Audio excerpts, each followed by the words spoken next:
Hey guys, it's Ian and Kay back on another Latte and Film podcast. I'm assuming this one's gonna be, you'll see this one after our last bit of the series of Star-Crossed Myth. I hope you guys enjoyed the Star-Crossed Myth series. We have another one coming out for the punishments, but we'll try to make that into one video, hopefully.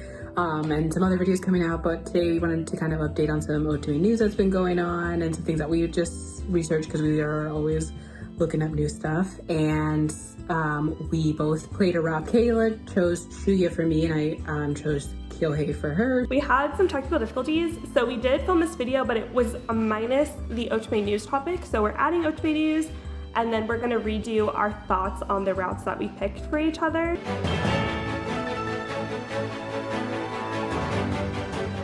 Him AI. This has been all over Twitter. Obviously, AI has been a big topic, and it's something that me and Jan, I think we've discussed it on here, like how we feel that the Zoom might be using AI for the imagery and some of the convos because they're a little bit lackluster compared to Mystic Messenger. They haven't come out and said that that's what they do, but that's just like kind of what we think. But this game is totally embracing AI, and that's its whole brand, is that it is AI. So I went on their website and I watched their preview, and even that, like they have like these waves that kind of play in the beginning where it says like one hymn, one universe. And the waves look like AI waves because I've played with some generators at work and stuff, and it definitely is like fully AI from the art to the topics, which could be cool because that means you can talk to him endlessly. But I'm going to read the description, like the short little blurb that was on the website. It says, several years ago, scientists confirmed the existence of parallel universes and discovered a method of transportation. Thus, a secret project called Project HIM emerged to transport a group of AI explorers to different parallel universes in order to explore new opportunities for human survival. However, the plan went awry and the explorers were unable to return to the Earth universe. So definitely very sci-fi, very much embracing AI even within the plot itself. So what do you think about like that so far, Yana? So unless it's just the concept of what it is AI, but they still have like their own artists and writers, then I guess it's like a cool look into the concept. If it is all AI, I'm not touching the game. AI itself and art, AI is always a constant learning thing, but specifically with art, all it is stealing. And to be fair, technically when you use scripts on AI, or if you're like trying to come up with new ideas, all you're doing is feeding into it, stealing. It's not anything that's unique. It's taking a bunch of information that it already knows. Now, research papers and stuff like that, for sure. That's stuff that's already available on the internet and that you can just easily look up, and it helps you structure it. But when it comes to things like this and creative working and writing, all it is stealing from other creators. So I'm not a huge fan of that. I don't know enough about it. I'm hoping that that's not the case and it's just the basis of a concept on it. Otherwise, that's just me helping somebody steal, and that's just me being very directly honest. I feel like for the only part that they've confirmed to my knowledge is that the actual chat generation is going to be AI. So you could basically, they develop a personality for the chat and you can just endlessly talk with them. That way they never run out of like scripts, so to speak. But I'm unsure if the art is AI. To me personally, it looks like AI art because it's kind of like mishmash. Like I'll put a picture of it on the screen, but like the clothes sometimes don't match the same like shading as like the arm or something like that, but it looks very polished for being AI at the same time, because you know we've seen some monstrosities from AI with like seven fingers or whatever. But I think, yeah, like what you're saying with it stealing, that's definitely like a larger moral conversation of AI as a whole that I've been thinking about a lot too, because I've seen a lot of artists tweet about that. It's just using like little pieces of my image. It's like getting all mashed into one, which I've seen other people on the other side of it say, well, that's basically what all artists do, is because they learn by looking and getting inspiration from all these different things, and they take little bits from everywhere and make it into their own piece. So that's kind of basically what they view AI as doing. And also it kind of makes me think of that movie, I freaking can't remember it, but I know we watched it together on Disney Channel, where he had like perfect, like I think it was called something perfect, picture perfect. Pixel perfect. Pixel perfect, yeah. And it was like, it took her ears and she was like, that's, you think I have perfect ears? And it was like this whole thing. And I remember us being like, what? That was like such a crazy futuristic movie then, but now this is a real thing that's happening.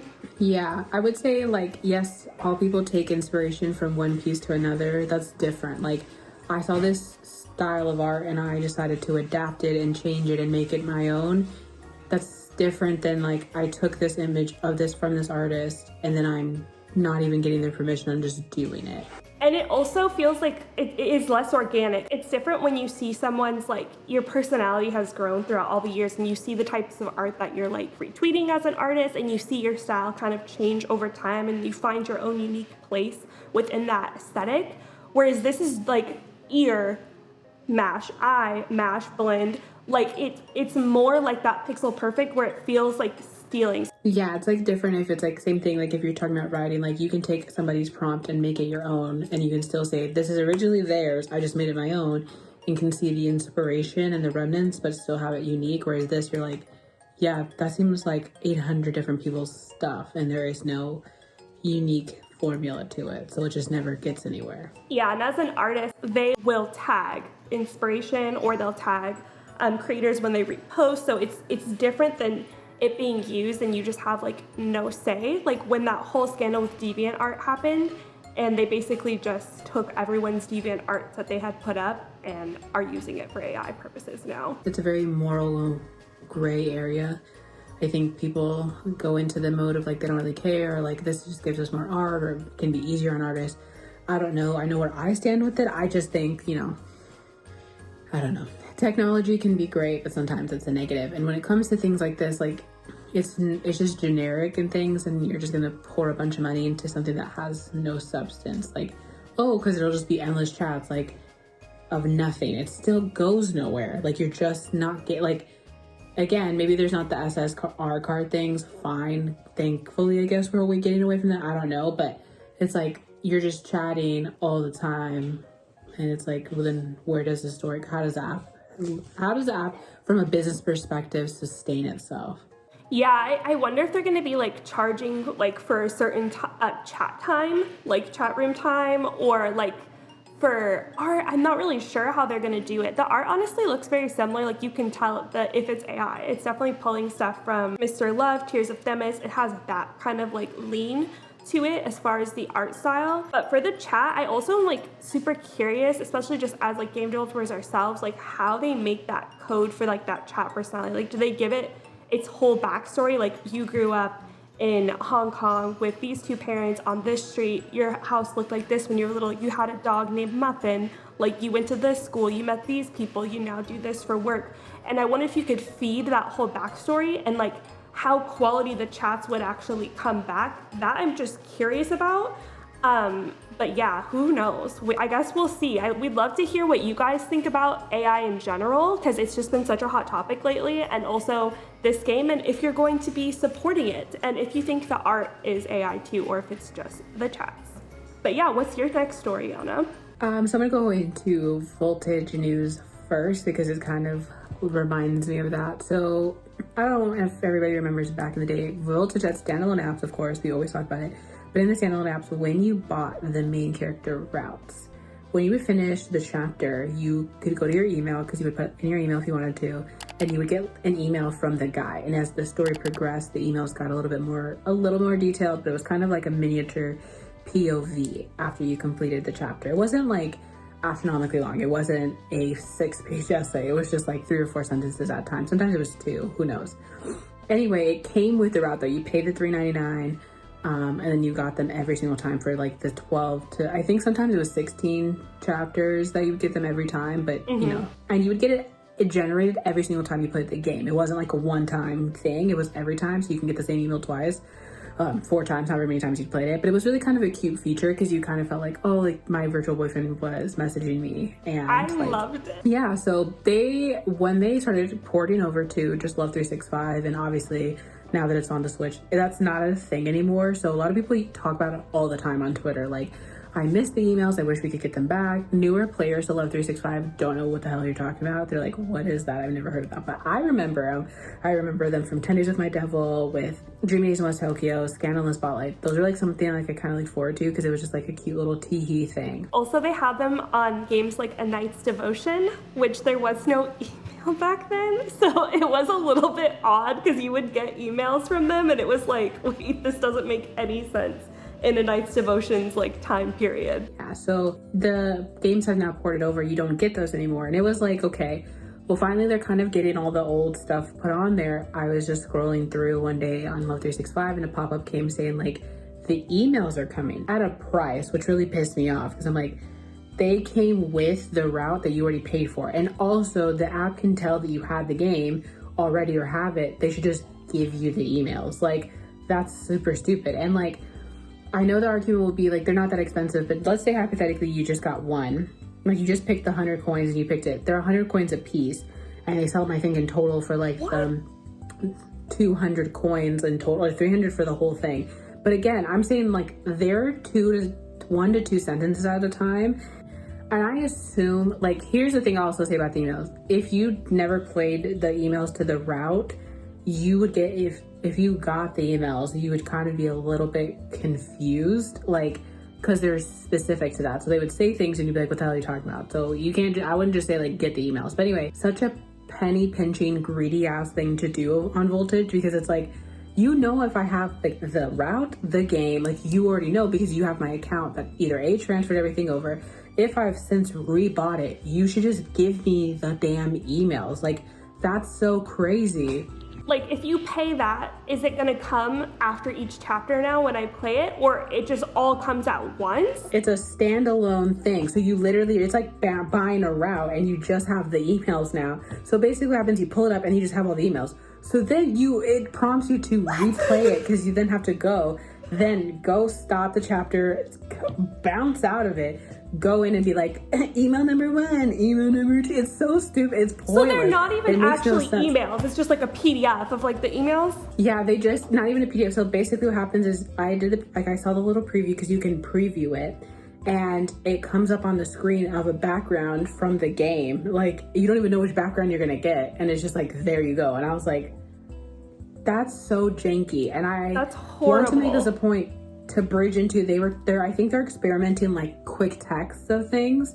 Like, oh, it's a text conversation. So I tried out for Rion from Kissed by the Baddest Bidder because that's like my favorite character. And I paid, I think literally 200 or maybe 300 coins for the chat. Chat was less than 2 minutes. It's basically saying like that you accidentally text your husband or boyfriend or whatever when you meant to text another guy.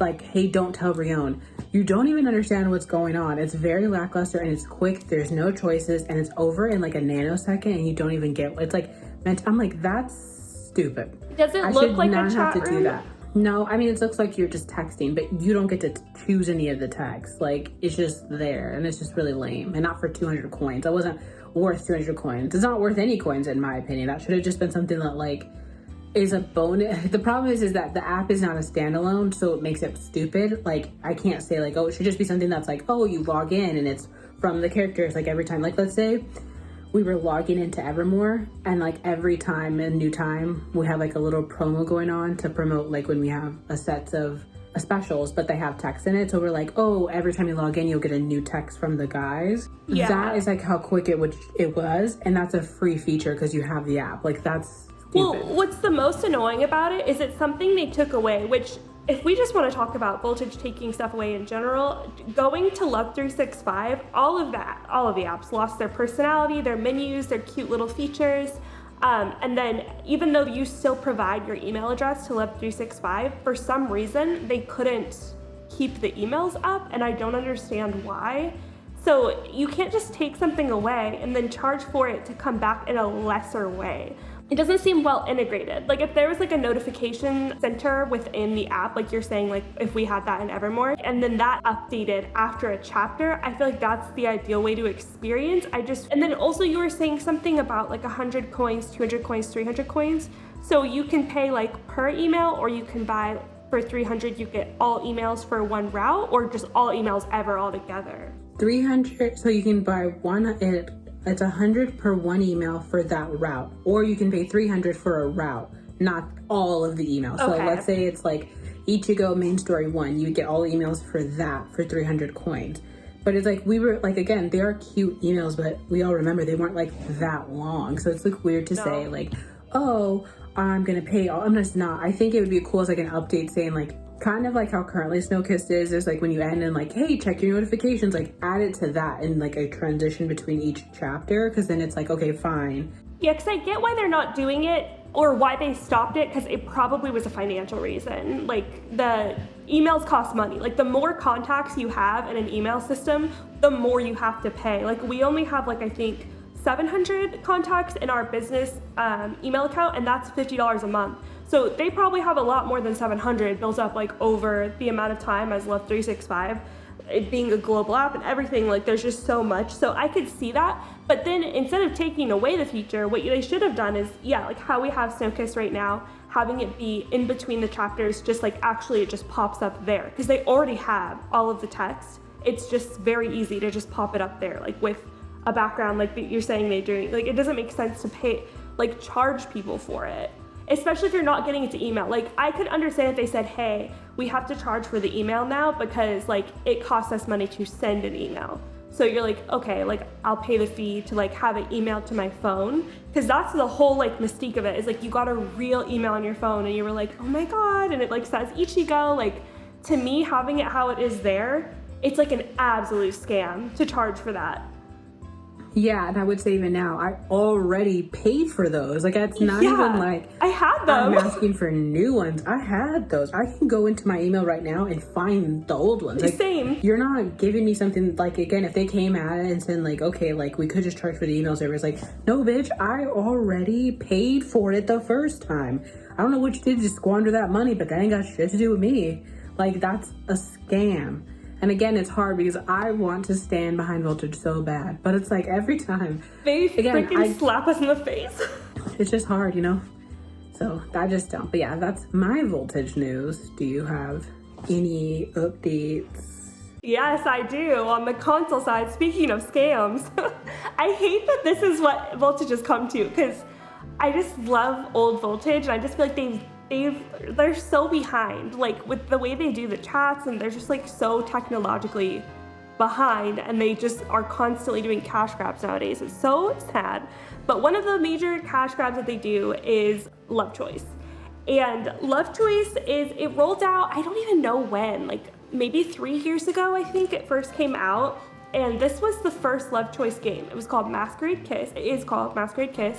It's still available in Love 365, and this was the first one I tried out. That's why I believe it was the very first Love Choice. Don't quote me on that, I guess, but it was the first one that I tried because I didn't know much about it.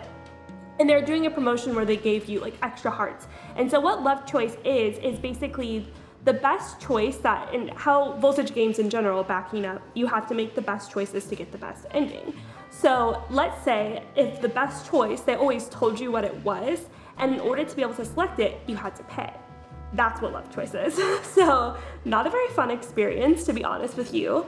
And maybe that's one thing. If let's say there's like the 12 chapters, you're like, okay, there's gonna be 12 times where I'm gonna have to pay X amount of hearts. Okay. What they did to even more sneakily do it is they cut it into now 20 chapters, or it's 25 chapters. I think I wrote it in my notes. Yeah, 24 main chapters and then 2 different endings. So 24 times. They doubled the amount of times that you'd have to make a choice, so you have to pay more times. So yeah, plus you get like a better scene too, like, because you know how after you make a choice, there's like a small scene and then it goes back into like whatever the normal script was.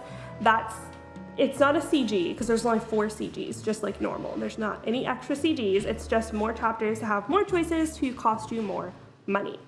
So I played Boss in this game, Masquerade Kiss, and it was actually really, really good. And I got addicted to it, and I played it like all night until like 2 in the morning and finished it. And so by doing that, I had like the amount of hearts that they had given me for free, but very quickly, I think by like chapter 4, I had to start buying hearts myself.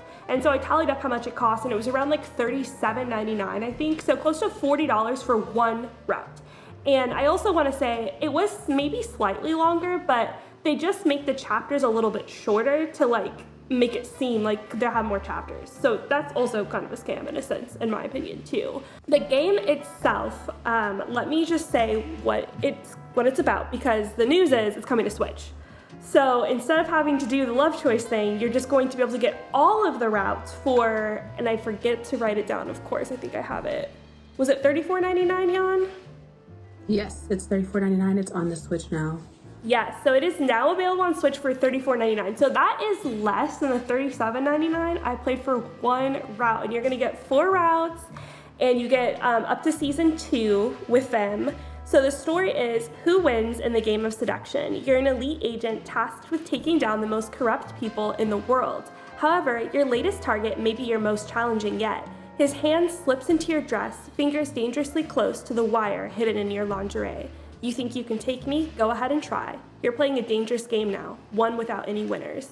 And then there's 4 guys, Kazuomi, Yuzuru, Kei, and Boss. And I've played Boss, and it was really good. There's definitely more mature content. There's better writing style. There's more sex scenes and violence. So it's definitely like more mature.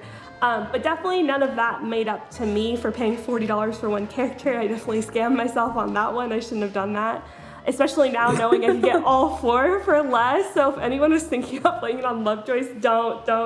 Just get it on Switch if you have a Switch. I think also what bothers me is that they're charging $10 more than what they do for the mainline ones. So even if there's 20 chapters per main story, you actually still technically get more content on every other app, like other console game, no matter what, because you're getting a lot more stuff. Like, I think this one only goes up to Season 2.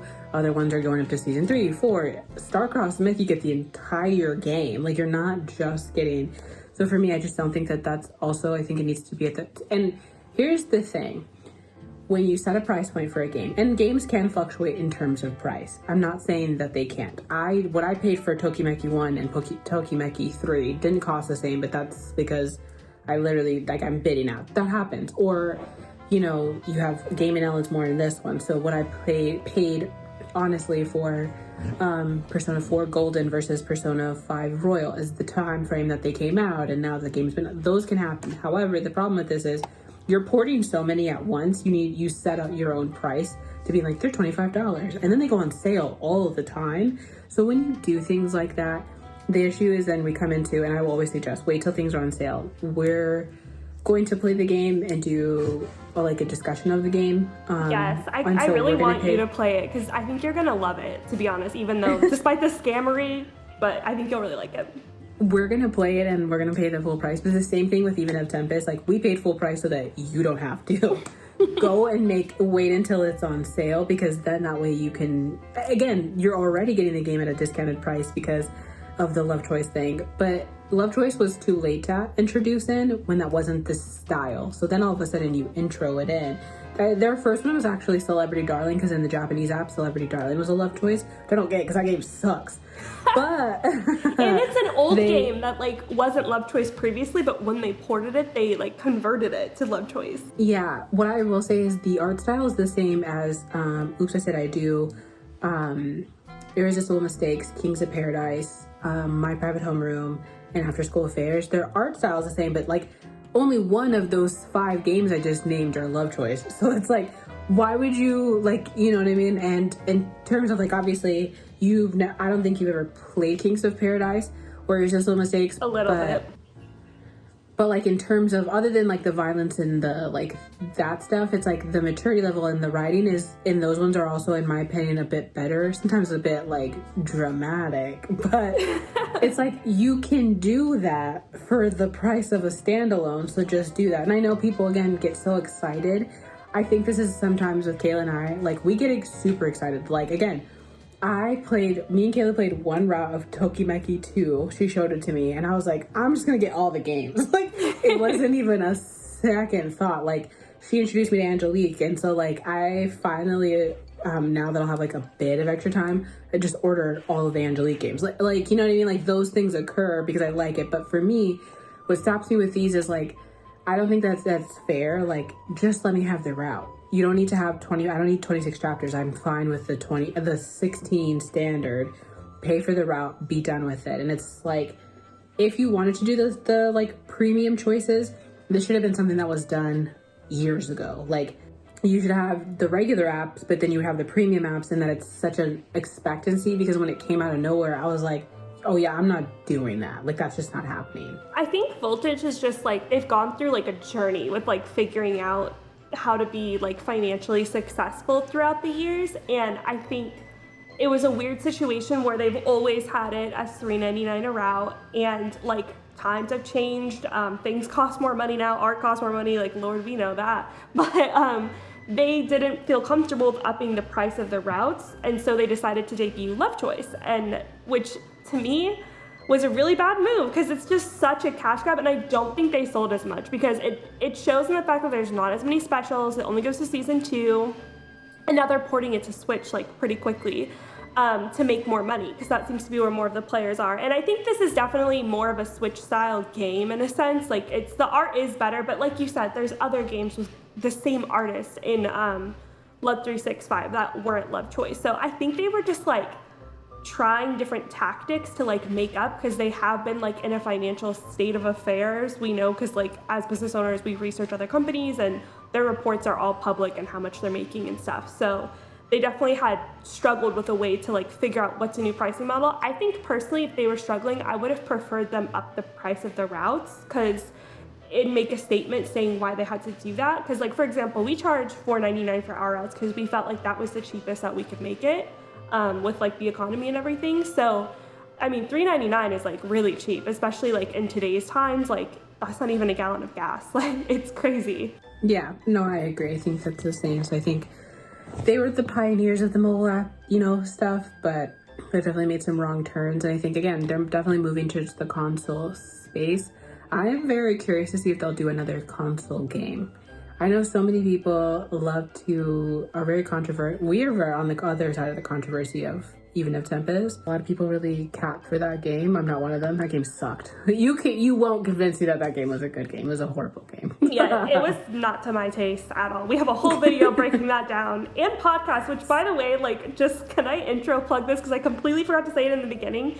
We are now on Apple Podcasts and Spotify and RSS and like all these places where you can get your podcasts. So definitely check us out if you want to just listen to us. We just uploaded all the old episodes like up to now, and it was kind of fun going back and listening to them. I really liked our Dreamy Days episode.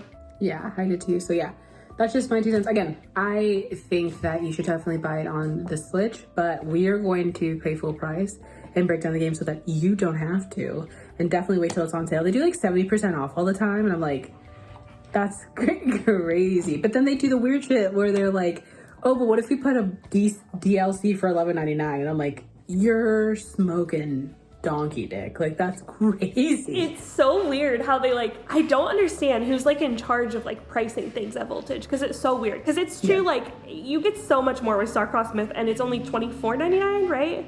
Like $10 cheaper. So why they price this one at $34.99? I don't know. And then why they price even if Tempest at, was it $59 or $49? I think it was $49. Okay, so $50 when I feel like there's like Otome games that charge $34. So I was like, yeah, I was, you know, and again, even to just say my last piece on Even if Tempest, you and I were so excited for that game, and I know a lot of games do Danganronpa-esque style, because that was what somebody argued. It was like, well, it's not exactly. I'm like, you know what's fun about Danganronpa is the mystery and like the fun little mini games that you do in between. And maybe if they had added that, then I would have liked the game. I would have hated the plot and the whole shit was horribly, you know, written. But I at least would have liked the mini games and I would have given them, you know, that. But that's just me. Yeah, and I just think it was like brazen of them to be like, this is our first console game. It's way shorter than like all other console games, and it's a little bit rough around the edges as far as art and stuff, but we're gonna come out full price, $50. Like, what? I don't know. Yeah, they had no precedence for that, and it's like even crazier because it's like, I don't know. We know how much the game costs to make, so I know why they charge $50. They did not make that much money back. I'm letting y'all know right now. We know how much they spent on the game, but I don't think they needed that much to make that game. That like, where did that money go? I want to say it was to marketing, but the thing was that game wasn't marketing. Well, that's again, true. marketing costs a lot of money, so I don't know. Sorry, I have to. So I'm assuming that's what it went to. It has to. They just don't fully always outline it that. I also say it's probably in paying the people who worked on the game. So paying people is just a lot of damn money. Oh yeah, that's the thing is they outsourced literally everything. There was nothing that was done in-house. Like they even hired writers to make it, like scenario writers that weren't on their usual team. So yeah. I'm thinking of that image of them like being like, we're in the room on the whiteboard, like shut up. Yeah, me and Yana always reference this tweet that Voltage made of them like behind the scenes of making games, and it's like a girl pointing to a whiteboard and like a bunch of people at a table with like a desk or with a pen and paper like thinking out the plot, and we're like, that is so funny because if you've been watching our Starcross Myth breakdown, there's so many plot holes in Voltage games. Like, we love them, but like, come on now. You're not putting that much thought into the concept. Yeah. Yeah, I think you have one more story before we get into the rest of this video, but take it away. Yeah, so I don't know if everybody's really familiar, but there's a Korean game company called PrettyBusy. They're a pretty small team. If you're not familiar with their work, they made the game Loveaholic. It was pretty popular, I want to say 2020, 2021 era. That was because I remember it just because of the house that we were living in. Yeah, we played it when it came out. Yeah, we did play when it came out. We were going to originally make a video. We just didn't have time. We were so busy. Anyway, so they announced last year that they were going to come out with their, I want to say, second game. And it was called What the Hell is Bad? Now, when I first saw any of it, I originally thought it was like fan art for Otome, because Otome kind of dominates the like Devildom demon world of like Solomon, Lucifer. There's all different versions of like Lucifer and sinned gods that like fell from heaven. So I thought that's what it was. I think I told Kayla that. I was like, yeah, I think somebody went like pretty risque with the fan art. And she was like, are we sure? We always screenshot like crazy fan art that we see. Because on Twitter, sometimes you're scrolling and it's just like full open banana, if you know what I'm saying. And we'll like screenshot and be like, I had to see this, you have to see it. And I think you sent it to me and I was like, no, wait, I think that's like a new game that's coming out. Yeah, so we researched, and so basically PrettyBusy had announced that they're going to basically an X-rated game, and essentially it's kind of like Armageddon happening, but no one is like a sinner or not. So there's some angels that are with, God and do bad things, but in the sake of God, and then people who go to hell, and it's kind of to be like, you're not supposed to be ashamed, you can do whatever you want, all that stuff. And that's like pretty much what I could find from the site. It is definitely X-rated. You're got bondage, and you're allowed to, touch the characters and do that type of stuff. There's moaning. There's very heavily sexually implications. And that's fine. That's people's thing. That's not something that I'm not really into it. So it's not I'm not the target audience. That's what I always like to say. It's not that I don't like it. I'm just not the target audience. It's a hentai game, to be honest. Like, to me, that's what it would be categorized as a hentai game. Yeah. So it's an app. I know that there's like mini games on there, some like matching games, some things that you have to do. I think that there's specialty cards, kind of like Obami.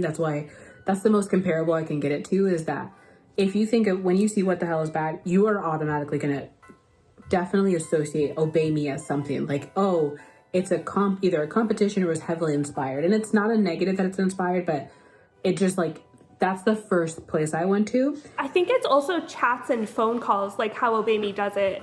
Like, there's very similar things as far as like the gameplay and like the concept plot. Not that that's like Obami's original concept plot and there's no school and stuff, but it's just like, you can definitely see the link, even though the art is like totally different style. The concept is like what we mean. Yeah, the storyline is obviously definitely different, but there's the chats, the phone calls, and all that stuff. I saw one chat the other night that was like, I ate some like specialty food and it got really big, and I was like, okay, yeah, okay. Good morning. So yeah, it's a very much X-rated game, and that's totally fine. That's totally, check it out if that's what you like and you want kind of more of I know a lot of girls on Ultimate Twitter are always like, things are too vanilla, and that's not incorrect. I think if you want something less vanilla, which I think Obami definitely pushes the limits, but not nearly as much because they're still very globally around, that's something that you would want to check out. Anyway, I just wanted to caution people one thing. I'm not like trying to dog on this company because they're a Korean company, but their translation, at least in Loveaholic, was really, really poor. So if that's something that bothers you, that might be something that I don't know, maybe they got a better translator for What in Hell is Bad, but I just remember it was almost unplayable for us because like I couldn't tell what they were trying to say because it was so off base. Yeah, I think obviously English is not their native language, but the localization or translation made it a little bit hard to enjoy because I'm so stuck on like, what is it that they're trying to say? And so now I'm not enjoying it. But I think if this is less text-based and story-based and it's more about like kind of how Otome is. It's just very small scenes and it's about the little miniature chats of things, then I think maybe they'll be fine. Yes, that's a big thing for me. I think localization can be interpreted on one end or the other. But if I'm playing one-to-one, it can make it very hard. I obviously also play Japanese games because I can read in Japanese and it makes it like easier for me. So I'm like, oh, if I don't like the translation or localization in English, I'll just go play the Japanese version. But you know, everybody has that. That's like, it's not easy to just read Japanese or Korean or any of that stuff. So yeah, just be mindful that it might have improved from this point. I haven't read any of it as of yet. If it has, awesome, that's great. Companies obviously very much improved. But anyway, with that, a lot of people were super duper excited for this game. I saw so many people talk about it. Pops up on my timeline all the time. Well, they got so much hype that they sent out a pre-sale kind of thing, which I thought was kind of odd because it's an app that's going to be free to download. So I'm not sure what they're pre-saling exactly for. I think it was in-game currency and items as well as some picture cards, if I remember right. I mean, they were selling merch and they were selling like, but even that though, it's like, there's not much to pre-sale for. Like you go in and you just buy it. Like I think it's one thing if I'm pre-buying a console game, or even if like an app is specifically a price, that is different. I think they were probably trying to gauge interest for like internal stakeholders to kind of show the excitement for the game in a monetary way. Yeah, which is why they came out with a lot of the little small merch and all of that, the stickers. All of that is super awesome. I think that's really cool and you can be in a position to do that. Like I'm selling merch. I hope that we can be able to do the same when we get to Snowkiss. But yeah, so that it did really phenomenally well. So, you know, kudos to them. But then back in May originally, so the game was supposed to release, it was delayed. Now, games get delayed all the time. This isn't a brand new situation. I think sometimes people get really harsh, like fans or people who want to play, and I get it, you're excited to play a game. Games get delayed all the time. Like major games get delayed. Fire Emblem has been delayed. Mario has been delayed. Like that's a common thing, that the original release date you say gets overshot at times, even if you've been in the game for years. Like it's great if it can, and that's awesome. We all, of course, that's why they set them out there. But if you check on the Switch, sometimes you'll see expected to release by. They have to say expected because it could change at any time. Yeah. So anyway, they said they changed their new release date to July 29th, I believe. And I have to find the tweets. I'll put them on the screen. I think they gave a good enough reason. I think they were still saying that like maybe it couldn't be released in Korea. So to give another background of that, Love Unholic is less of the, you know, X-rated stuff, but they wanted to release a lot more saucy things, but the app was already on there. They had to release a secondary version of the app that had 18 plus content. You couldn't just have it on the original one. It was getting banned. It wasn't allowed. So anyway, sorry, my cousin's dog Luna, she was probably tired of me talking. Anyway, so they changed the date to July 29th. Everybody was getting more and more excited. You know, the fandom was really nice about it, which is great. It's always a nice feeling to see when you're like, hey, this happened. It's such a devastating feeling to like get close to the finish line and then have to be like, I have to push this off now because it's not going to work. So it sucks. I, you know, always feel for people when that happens to them. But then as we're getting about 3 or 4 days out, there's another statement that gets released. Caleb puts it on the screen. And they basically are saying that they have to delay it yet again. And now the new date is September 25th. But basically the reason is that they've been trying and fighting really hard to get the game released in Korea. But because of the content and the rating, they're getting told no. So when you're releasing an app, you can release global, and I can't remember the exact steps, but you can basically choose to not have it released in certain countries because of the rules. So there are tons of rules and regulations at times. Some things you have to go, like Apple specifically reviews your app and will tell you like, this is the rating that you have to rate it at because of this. And that's it. You don't have a say. Like you don't get to say like, no, but I want to E for everyone. Like that sucks. That's not how it works. Google's a little bit less strict about it, I would say. They don't review as heavily, but all the time, not that saying that they don't, but if you get told no, that's it. Or if later on down the line, as you're adding more and more content and people make complaints because people can, you can get told your app has to be taken off the store now because it's not rated or it's not allowed and it's trying to do. So a good example is a lot of people complain saying that they don't want there to be gambling apps. Now, I personally still think that gacha is gambling, but gambling apps, because children can download on their phones, even though, in my opinion, it's not the creator's job, it's the parent's job to control that. It still is a accessible, easily findable thing for kids to do and not understand what the, thing of it. If you look at it, like kids doing Roblox and stuff, they're charging, thousands of dollars on their parents' account because they don't understand the concept of how money is supposed to work. They had run into that issue and they basically were told like that has to not, they can't release it specifically in Korea. They're refunding, the merch that their fans bought and stuff, and any money that they poured into the game. And that's a nice thing to do as a company. They don't have to. And didn't this happen to New Carnival as well? Yeah, what Kayla mentioned, there was another huge game that came out prior to this called NU Carnival, and it was BL focused. It wasn't, I think in this, for What the Hell is Bad, that's actually something I also wanted to warn about. Sorry to like jump all over.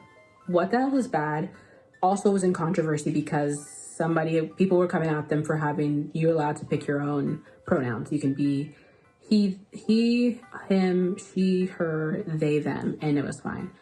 And everybody blew up about this. And then a lot of people came in defense. I'm on the same accord. You should be allowed to pick your own pronouns. It doesn't affect anybody else what pronouns you pick for the game that you're playing.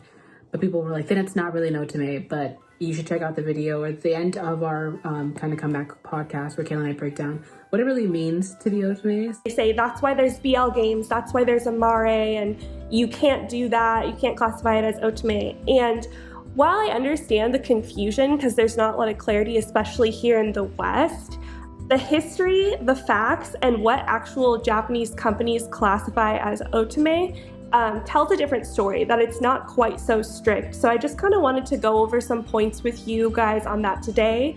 I took point on some research for this because this is something that me and Yana had both tweeted about and pretty much gotten eviscerated for, and no one was listening to us.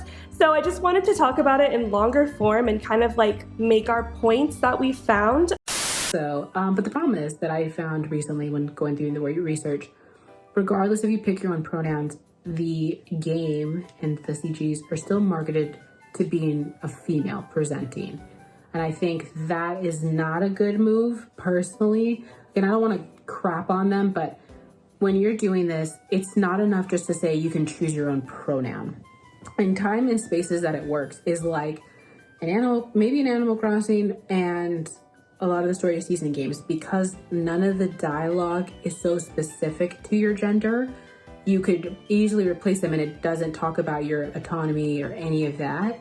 So you can have it and all of the marriage candidates you can have and date and marry anybody, but it doesn't affect anything else in terms of dialogue. They do change a little bit, I think. Well, plus because you make your character in those and whatever. But we have had people ask us to like, oh, in Evermore, can you just make it change the pronouns? But we specifically, like, and as all Otome games do, call out to what she's wearing, what her hair looks like, or think like very feminine experience, like what it's like being a woman in the workplace, how people are treating her. So to just simply switch out the pronouns, we didn't agree with that. And so that's why with Snowkiss, we're taking a different approach and we're going to like have different versions fully. But in this case, like you were saying, it's just going to be the pronouns. And they also made a statement saying it's still a female experience, but you can just change the pronouns. So that's like, I don't know how I feel about that. Yeah, I just think that that's not, if you are going to go there and you're going to take the backlash, you should go there. That's not tailoring any experience. And I'm not saying that they aren't generic, whatever, but when you do that, and you kind of say, well, it's easily just switched out pronouns, but then in the CGs, it's very much not the case, then you shouldn't have done that in the first place. You should have just kept it what it was. But anyway, NU Carnival also, it was a BL focus. I think your character is a guy in that one, and it's very much played on to the sexual side of things and nudity and very, very X-rated. And then, I saw so many people in the Otome circle, talk about the game. They really liked it. It seemed actually really whimsical and kind of funny to me. Like, it was very much out there, but it had bright colors. So I was like, this thing, again, I don't play too many mobile apps anyway. I'm not really into gathering the cards. That alone is just enough for me to be like, no, I don't want to do that. It's just, you have to be really wanting to invest in it. However, that game also got banned on the App Store, and I didn't even know. Nobody really talked about it. So here's the other thing. if an app is removed from the App Store, if you don't yourself delete it, it'll stay. You don't ever lose it. The problem is when you will lose it is if you upgrade your phone later. Oh, yeah, it will true. go away. So, like, a good example is Flappy Bird. Everybody loved Flappy Bird, and then the creator, unalived himself, and he deleted the app.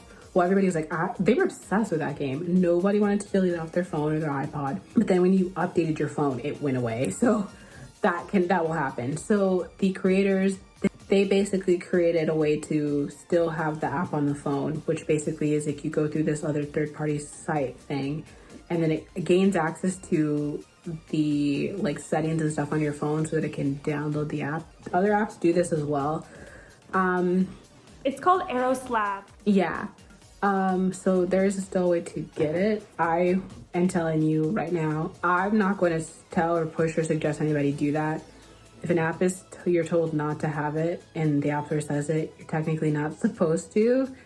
It's really you can say it's a morality thing. I don't know. I'm not really going to argue anybody down about it. I'm not going to tell you what side, none of that. I'm just saying if they say not to, probably shouldn't do it. It also just feels weird. Like I feel like something bad's gonna happen to my phone. Like I'm sure it's totally safe because I saw like Reddit convos about it. Like, oh, what happened to New Carnival or in New Carnival? And they're like, oh, you can still download it like through this Aeroslab and it's totally safe. But I just feel when it came up and it said reconfigure your phone, I was like, oh, no. Yeah, I don't want any of that on. I don't want somebody reconfiguring my phone. Also, I want to say like the app marketplace doesn't seem like the right place for hentai game. I think console Steam is very pro hentai games because they have like the configuration to be able to like age block correctly and they're good with all of that. So I feel like I'm confused as to why they're even trying to release on the American App Store because it just doesn't seem like the right place for it. I would also say, and I don't know the conversations and if somebody from the PrettyBusy team sees this or wants to comment or somebody knows kind of more intimately than we do, because again, I'm not telling them not to do what their heart desires, but because this already happened to one other app and their own app had to do the same thing, I guess I'm curious as to why you would kind of push the envelope for this, thinking that this would go through. I don't know. I don't know what kind of convos those are. In their thing, they had said, like, we've already run into a bunch of issues, and like you said, they have the 18 plus version or whatever for the other game. So it's like, if you were already having those issues, like, why push the envelope again? And then, like we said, like I guess we don't know for sure because the game's not out, but the translation localization isn't fully there. And even if we're going just off of their statements, like the English version of their statements is always rough and a little confusing. So if that's the case, like they can't even release in their native language. So it's like Jan was saying earlier, like if we don't like a localization or we think something's poorly done, we could just read it in the source. We could just read it in Japanese. Now for Korean players, they might have been like, all right, well I can just read in Korean because like their English localization is kind of like trash or whatever. That sounds so mean, but like it's not like for me. They could just play it in Korean, and now they can't. So like, could you imagine like if we couldn't release Snow Kiss and we could only release it in like our non-native language? Like as a game creator, that's so stressful to me. Like it's not even getting out there in my true form. Yeah, I feel like it's not gonna, the nuances that I want to hit are not always gonna be there or be able to be referenced. So yeah, that's PrettyBusy. Hey guys, this is Yana from the future.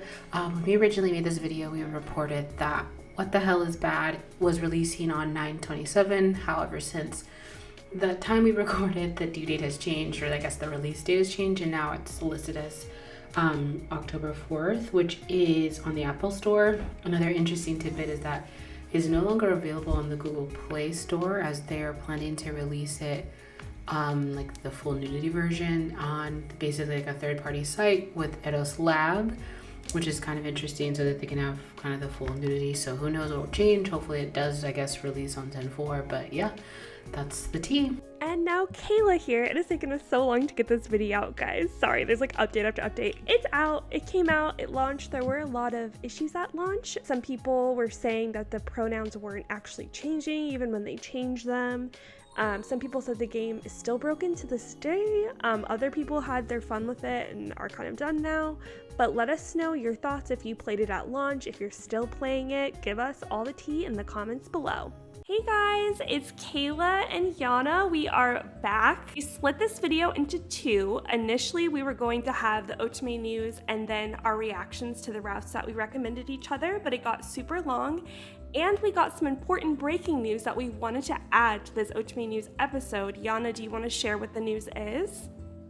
Yeah, so after 3 years of waiting, Tokyo Debunker finally has posted since their last time. And as you guys remember, we made an entire video on Latte and Film Investigates about kind of the mysterious disappearance of Tokyo Debunker. Well, they have finally posted again, and they have definitely wiped their slate clean and are trying to start anew, and it's ultra suspicious.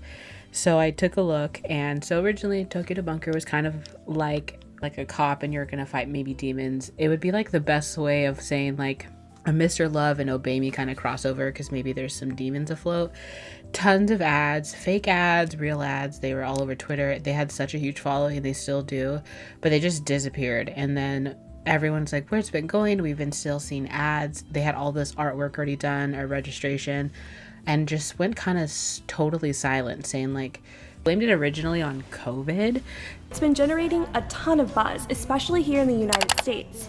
However, when March came, just a few weeks before they were set to release, April 2020, the official Tokyo Debunkers Twitter announced that the game would be postponed due to the pandemic creating issues with providing adequate player support and improvements that they wanted to make to the game. And at the time, it was actually pretty reasonable for that to happen. Everything was chaotic in the world. We didn't know what was going on. People were not in the office, and out of the office, people could have been getting sick. So lots of things were getting canceled. Yeah, but the problem is months had gone by and there was absolutely no updates. It was pretty much silent on all platforms. But there was something that was kind of weird. There was no updates yet. There was ads continuously going. Expensive ads at that. Then finally in June, there was an update. Yes, so the update came basically saying sorry for all of the silence. However, they're going to push back the release date indefinitely. They don't have a release time. They don't know what's going on. And this is now the third pushback that we've been able to see, that Tokyo Debunkers is not getting released. Now, all of those posts are gone. There was like, I want to say close to like 150 of like the old artwork, the birthdays of the old characters. They have now completely changed the art style and it's the premise of the games. What's the whole premise changed? So now the premise more like is about school, and you're still like the little demonic thing, but this is basically what they said, because they changed even the aesthetic on their like Instagram. So it says, to all eagerly awaiting the launch of the Tokyo Debunker and our valued partners, which BS, but fine. First of all, we would like to sincerely apologize for the significant delay in the release of Tokyo Debunker, for our prolonged lack of updates regarding these circumstances. Like 3 years. But okay. I mean, it was insane. And what's crazy is people were commenting on their ads. So they were like continuing to advertise, like somebody forgot to shut off the advertisement, and people were like, wasn't this 3 years ago and it's still not out? Like they delayed it so many times and then they just went radio silent. Yeah, so it said, in light of the escalating, and I use finger quotes, competition within the gaming industry, we've realized that it was imperative to elevate the quality of our game further to meet your expectations. I just want to pause and say for a second there. So this is different from what you said before, was because of COVID. And they didn't just delay the game once. They delayed it at the beginning like 3 or 4 times. We even reported that before in our earlier video. So like, that's saying that either those were lies or this is a lie. So which is it? They were delaying it. It wasn't like it was just in development. Like they had a release date. Like it was fully, they're like, oh, sorry guys. And there was like welcome gifts and everything. And it was like, oh, that's going to be delayed by a couple of months because of COVID. And then it was again, even longer because of COVID. And it's like, now we don't know when it's coming out is what happened. It's crazy. They also previewed like gameplay, showing gameplay of it. So like, they obviously clearly stole stylistic stuff from how the like little dance battle stuff that was in Obey Me. So this isn't just like a game that they were still in middle of development, like Kayla said. It was like legitimately developed. They were just finishing it up. They had voice actors, they had like little clips, artwork, CGs, all of that stuff. So it's not like we were talking about the beginning steps or in an indie development. Like this is a game that was ready to go and they just stopped. Yeah, and I wanted to ask you too, do you think they recasted voice actors? Because like if they changed the story, they probably had to re-say everything, and maybe they just had people that couldn't work with them anymore still. I would assume so, but anyway, I'll continue reading the post. We decided to perform a comprehensive review of the content, including previously announced details. This resulted in a significant delay in development. Additionally, we chose to refrain from releasing information we could confidently achieve a level of quality suitable for release, which is why we have been unable to share updates about the development status until today, which is such BS. If we're going to release anything and we decide to change the art, the music, the apparent premise, why would you not be able to announce that? Because it's wrong. Yeah, and like I said earlier, they had like these merch packages that they were going to be sending out and stuff. And I believe also just merch that you could buy. So there's probably people out here that have like old art of a game that never came out, just like sitting in their house. Right, so they continue on saying, during the course of revisiting the content, we decided to retain the core concept, building relationships with handsome ghouls while investigating supernatural incidents in Tokyo, but revamped the details of the setting and the gameplay. Like, what? This is what kills me. It's like, you could say anything as the premise and you can still retain that, and if you change everything else, the game is different. That's like if we go and say like Snow Kiss Romance is about you finding love and a snowy escape, and what we change is the art, the character names, the character voice actors. We go from having gameplay of like, we said we're gonna do a cafe, and then all of a sudden we're like, no. What you're going to do is play basketball in the game, and also you're gonna have gacha cards. Like, that's completely different.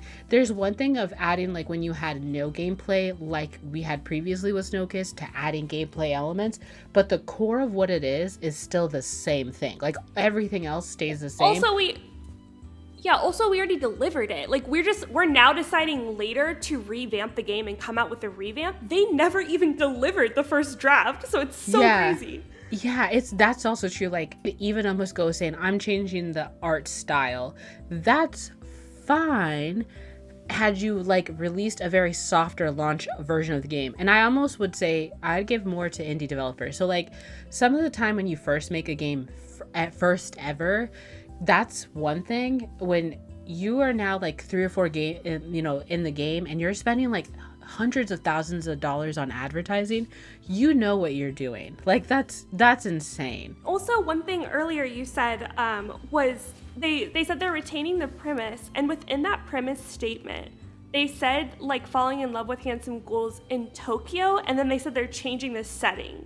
So I'm confused. Like, is it Tokyo or is it not still Tokyo? Right. Like, that makes no sense. That's wrong. Anyway, it says, we are confident in the process of revamping Tokyo Debunker. We have created a captivating game. How would we know? Because you didn't release the first one. Moving forward, we will be frequently sharing information about the ongoing development, so please keep an eye on our updates. We are planning to launch the game in early 2024. We want to reiterate our deepest apologies for the significant delay. We acknowledge the concerns of everyone who has been eagerly waiting, and we are committed to delivering you a high-quality experience. We are sincerely grateful for all your patience and support. Here's what also gets me is, because they're changing all of the art, it's embarrassing to keep the old one. But if you're like, you deleted every single comment out there, because that's a proof of like, you guys screwed up.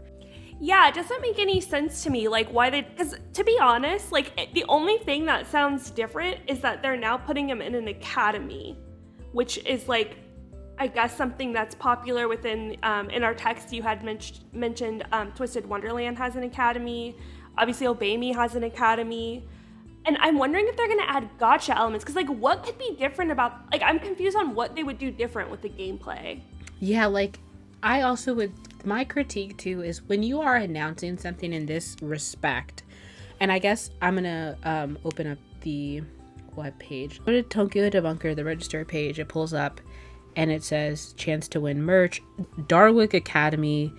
Let's go to characters. Totally different characters. There's 4 different ones than before of the top in the like house. So this is why I'm saying they definitely were like, Twisted Wonderland's doing well, so let's do what they did. There's the Frostheim, which I'm like, how is this taking place in Tokyo? I'm thinking maybe it's like, it has to be though, because it's called Tokyo Debunkers. Like, I don't understand them. So there's 4 in the Frostheim. I'm going to assume that they're like frost and that's like their thing. There's Vagastrom. I don't want to say all these wrong, but that's what it looks like. There's 3 in that house. Jabberwock, which makes me think of the Jabberwockies. And they still haven't even got, so there's 1, 2, 3, 4 more. I'm going to assume houses. So they don't even have those up. So again, for you having such a delay in changing it, all of this should be available information. Regardless if you're releasing early in 2024, all of this should already be ready to go. Yeah, because early 2024 is like hella soon, especially in the game development world and like the art world. Like, it takes time to get stuff like this done. So to say early 2024 when you just now pop back up saying the whole game's different, because now that we're like, you're telling me like the houses and stuff, it really does sound almost completely different, because you're no longer a cop that's getting the ghouls from Tokyo. Like, that's like a different age range. The story is a brush with a nightmarish creature leads you to encounter Tokyo's ghouls, mysterious individuals who have sold their souls to demons. Having witnessed their secret, you are swept into a strange world where reality is turned on its head and you find yourself on the doorstep of the elite Darwick Academy. It's here you learn the curse you now bear. 1 year from now, you will die. To change your fate. Oh God, why does this also low-key sound like Even If Tempest? And we all know how we feel about that. Is Obey Me like that too? Isn't Obey Me like you only have a certain amount of time to like make it through? Or am I crazy? I never like played it. So I'm going to be very honest with you. I don't know. I'd have to ask Lauren. I know, right? To change your fate, you must become a student at Darwick and earn the trust of the unruly ghouls, but this may be easier said than done. Unveil the truth that lurks in the shadows. Welcome to Darwick Academy. And that's all that's available on the story. Let's see, news, just to like check it out. They only have their own self as the news, so I'm not even gonna fuck with that. The name doesn't make sense anymore. Tokyo Debunkers, that sounds like an action I'm in the city of Tokyo debunking shit. It doesn't sound like I'm in Darwick Academy, Harry Potter land. I think what bothers me about this, well, there's so many things that bother. It's a 3-year wait for them to still not have everything like up and available. When you're talking about these details, if you're saying that like, hey, we've changed all this stuff, have a preview of the gameplay. Show us like some preview CGs of the characters in it. If it's obviously gonna be the app. Show us the elements that make it, because you've been developing and rearranging all this stuff. It should be happening already so that we could see it. I implore people, and I don't want to ever tell people how to play games. They'll never get $1, a coin, anything out of me. Waiting 3 years for a company that should have like said something or been like, okay, like we know we can't say anything, we'll get back to it, whatever. I'm not giving them my money personally. Because it's even like longer now that I think about it than 3 years, because 3 years ago is when we made the video saying that everybody's confused. So it's like, when did they initially say they were gonna like make the game? Like, how long has this been in development/redevelopment, I wonder. I don't believe them for a second that it's going to be out in early 2024. Like, I just don't believe it. At least it's not a situation where a bunch of people donated to them and like were waiting for the game and they were radio silent. I just don't feel like anyone's like, who's going to be invested in it, because they've changed it so much. It's very odd. Why not just come out with a whole new game and just like distance yourself from that account? I guess because they already built it up like to so many followers, but I don't know. You guys will have to let us know what you think about all this, because this was like not on my bingo card. I thought they were just never gonna pop up again, because it had been 3 years of silence. Yeah, there's just been so much silence. I guess I would also say like the system, is it that you're paying per route? I doubt it. It has to be, and if it's gacha, I would ask why. This has to be a gacha game. I have to assume, because why would it, like, what is sustaining it? I'm not going to pay to do battles, or simply not. So I would just like to say, other than maybe Twisted Wonderland, like Disney just has a wider reach, that one will probably last longer. But it's like, are we not learning that all of these gachas are shutting down? Obey Me did so well, and then now the second one is just not doing probably as good as its sister. So I'm a bit confused. I would hope that gacha would eventually die out, but it's like, because my experience with gacha is through Otome gacha, and so I have such an annoyance towards it because I like like just pure Otome style. I don't want gacha layered on top of it, but I know that gacha is like a really popular style beyond Otome. Is Genshin gacha? I don't even know, but there's so many other gacha games that are like massively popular, so I don't know that they will ever go away. Yeah, well, I'm not saying they'll go away. I'm saying that they for every time another one pops up, Genshin is gacha. The difference is what Genshin is also open play. Like, you're playing gacha, but you'd have, like, you can buy and explore an entire world of things, so that's different.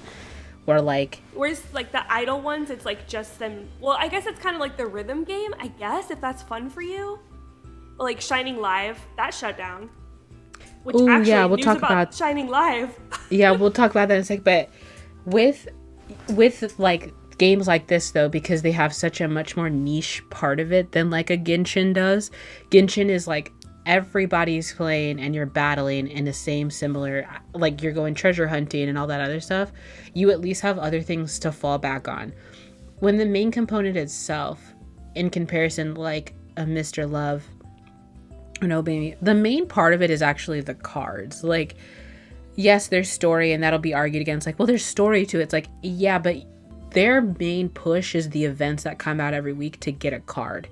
It sounds great that it's a story, but it really is, the story is secondary. All it's about is like they're pushing all this content out to you to give you cards. That's what's like important in it. Even with like Genshin, because it's open world and stuff like that, and there's the treasure, like to me there's always like a better like console offline version of that. Like I'd rather play an Italia game to do something like that, and then for example with Otome, I'd rather just play something on a console that's like full and complete. But I think what a lot of people have said is they like the connection because it's like tied to campaigns. So everyone experiences the same parts at the same time and like when new stuff comes out. So they feel like it's a community. And since I don't really I don't seek that for whatever reason, it just doesn't interest me. I'm just as happy to talk about games like that we've all played at our own pace. I don't know. Yeah, that makes sense. But, so yeah, that's just the news and the tea on Tokyo Debunker. I will never play it. One, I'm not gonna play a gacha game. I'm not into them. We've said this many times. I will always denounce gachas personally. I think a game that took 3 years and then changed and is gonna ask for the money, and I can guarantee, for some reason, I know that gameplay is gonna be the same. It's gonna be them dance battles, but either way.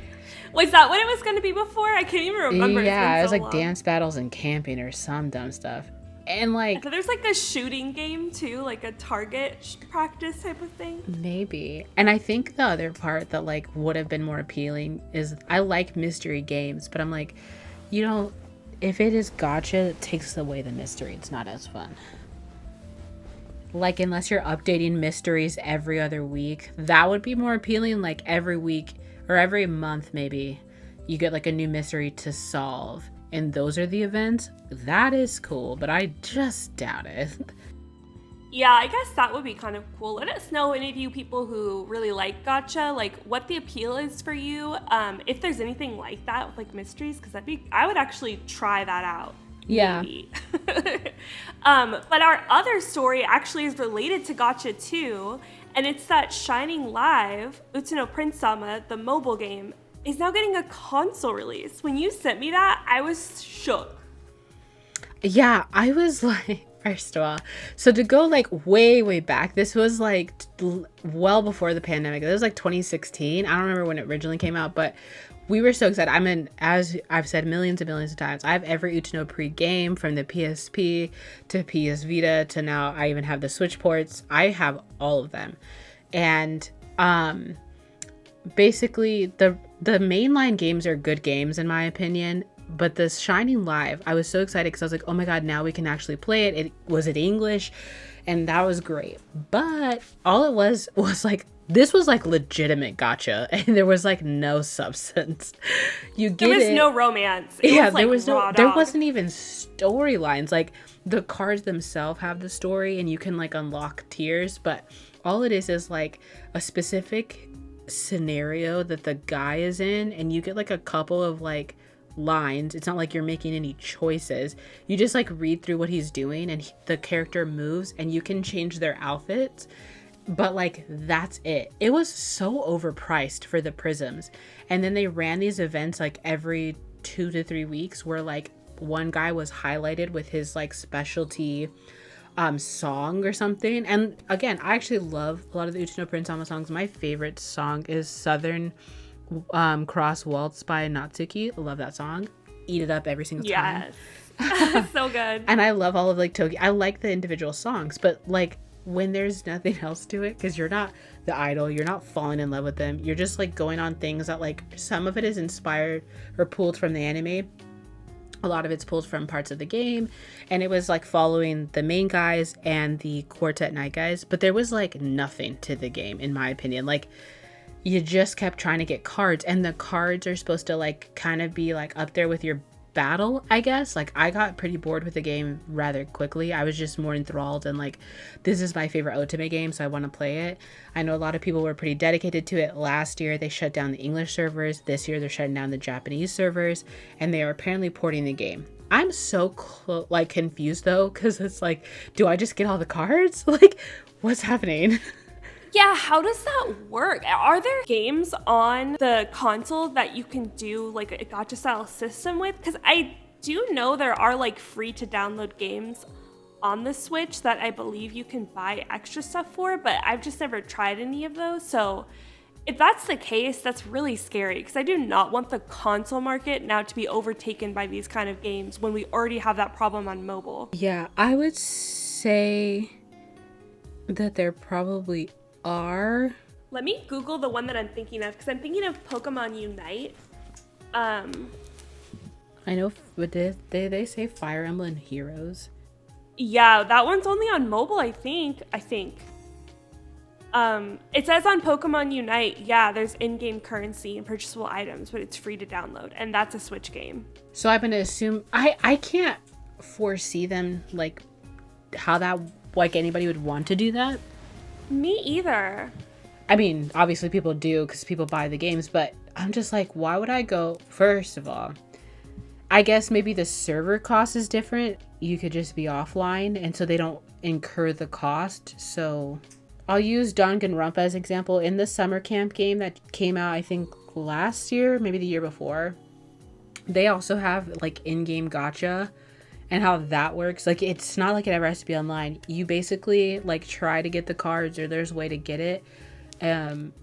However, you can purchase them with like your own currency. They're like $1. Yeah, I think with Pokemon Unite you do have to be online though on Switch, because it's you're playing with everybody, like everyone's there at the same time, like in real time, if that makes sense.